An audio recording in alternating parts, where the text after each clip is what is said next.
is Brendan Ryan. He recently helped me parallel park my car. Keep it going.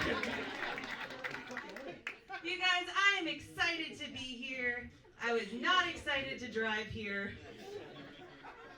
I hate driving, mostly because I'm bad at it, right? I feel like every time I drive a car, I set the women's rights movement back by decades. No, it's just every time I get inside of a car, I get anxious and overwhelmed. Right? Like, I imagine that it's similar to how a man feels when he's inside of a woman. Right? Go with me here, fellas, all right? Because, sure, it's exciting. You're about to move really fast.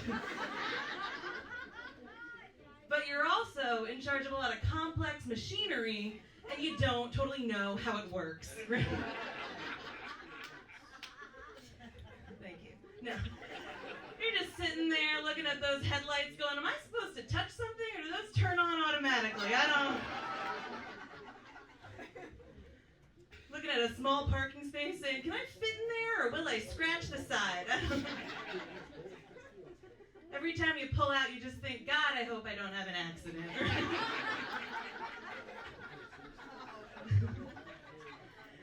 No.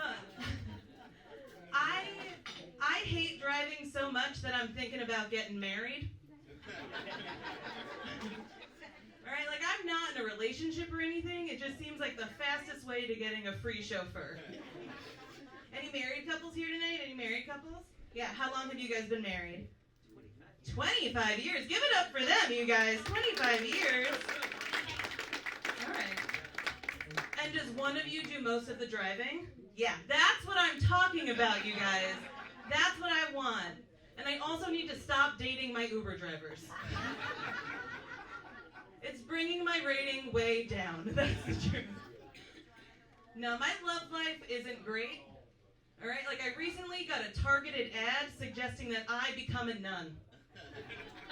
And it was really direct. It was like, hey, you've been single for a while. Why not date God? And I was like, is he tall? I don't... No, but my mom is super Catholic, and so I showed her thinking she'd be excited. And she just looked at me, and in that way only a mother could. She looked at me and she goes, Laura, you'd be a terrible nun. And that is an insult that I never thought I'd get, right? I got defensive. I was like, what can a nun do that I can't? Wear all black and not have sex? I do that all the time, right? I'm basically doing it right now. Let's see, we just celebrated Halloween. Anyone dress up as anything cute? Yeah? Taylor Swift, Travis Kelce? No? All right. But I love Halloween because it's one of the few holidays that lets you know, like, the weird stuff that you're into. And I mean that in the most sexual way possible, right? And I'm not talking about cats and cowboys. I mean odd stuff. The stuff that makes you question who you are. For me, it's guys who dress up as basketball legend Larry Bird. All right, 3 Halloweens in a row, I made out with guys dressed up as Larry Bird. Okay? It happens at such an alarming frequency that my friends call it bird watching. All right, had to bird my loins. No.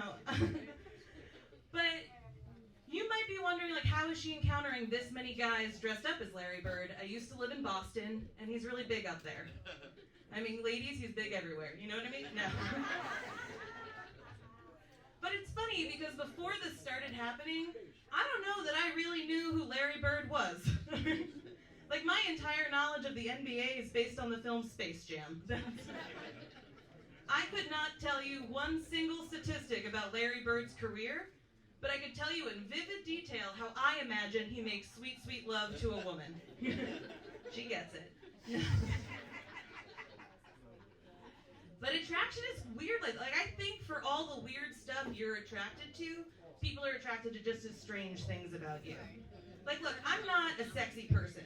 Don't get me wrong, I'm cute as a button. But I'm not like ba-ba-boom sexy, you know? I'm no Larry. But if you put me in any sandwich shop and just let me order, men go wild. It's like I'm filming a freaking porno the way men react to me ordering a sandwich. just standing over my shoulder, breathing real heavy, like, oh. You gonna put ham and turkey on that? Damn. Wanna add some mayo, make it nice and moist? Shit. And it's wild, right? Because there's something inherently sexual about a sandwich, you know? Like, what are you doing? Taking meat, shoving it into buns, and then putting it in your mouth? What's sexy about that? I don't know. My brother heard that joke, and he was like, Lauren, where'd you come up with that bro voice? It's so funny. I was like, I don't know, actual brother. Like, I wonder what inspired me on that one. Let's see. Changing gears, I think about murder a lot. Not committing it, just getting murdered, okay? The ladies know what I'm talking about, right, girls? Right? No, but I love it. I love all the podcasts. I watch all the documentaries. I hang out in Massapequa a lot. But is it too soon? I don't know. But I'm always like so enraptured by that one scene in a movie where they'll call in a family to identify a dead body. In fact, I told my best friend, I was like, if you ever need to identify my dead body, you should know that I have a very distinct yet adorable birthmark on my butt. Yeah. And she was like, Lauren, in what scenario do you die and the only thing left of you is your ass? Like, in what world am I walking into the morgue and saying, flip her over? Yes, that's her. Like, what could possibly have happened that your face, teeth, fingerprints, all that's gone, but your ass perfectly intact? And I couldn't think of an answer, so I Googled assless deaths. Now I'm on a watch list. Let's see, what else? I've reached an age where I've started getting invited to just as many divorce parties as I am weddings. Right? Which means that half my friends are about to enter the happiest time of their lives, and the other half are getting married, you know? I love it when there are a lot of married people in the room for that one. A lot of engaged people, not so much. No. But between all the weddings and divorce parties, I get invited on a lot of girls' trips. All right, I recently got invited on a girls' trip to Puerto Rico and immediately said yes, sent the money, and then I muted the group chat, okay? I did not have the patience for it. I regretted it immediately when I got to the airport and discovered we were not going to Puerto Rico. We were going whitewater rafting in Montana. I did not pack well, you know. Whitewater rafting was a disaster. All right, 3 minutes down the river, our river guide goes, oh no, I brought us down the wrong river. Only time in my life I've ever been able to say, like, you literally had one job, right? But it turns out that Montana is actually the perfect place for a girls' trip because men outnumber women there 2 to 1. All right? They call it Man-tana. Take notes, ladies. Thank God I was dressed for Puerto Rico, you know? I did very well there. Honestly, I did a little bit too well. I actually came home from Montana with a small sex injury. What can I say? That river guy just really couldn't navigate any waterway. All right, since you guys seem really into my vagina, I'm going to do one more joke about it before I hand you back to our host. All right, so I see the same gynecologist as my mom, all right? Normally, it's not weird. She's a great doctor. She knows our family history. Normally, it's not weird. But the last time I went in to see her, and you know, she went in to see me. I like that one because it's a slow burn, you know. That's also why I was at the gynecologist. Anyway, she's inside of me, and she's examining me, and she goes, Lauren, you look just like your mom. And I was like, where, right?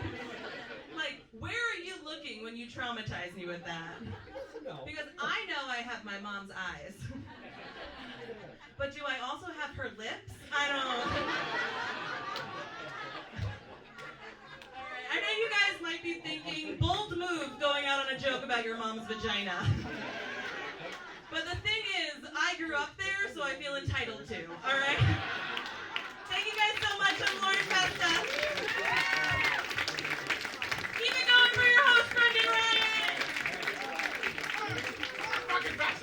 Give it up.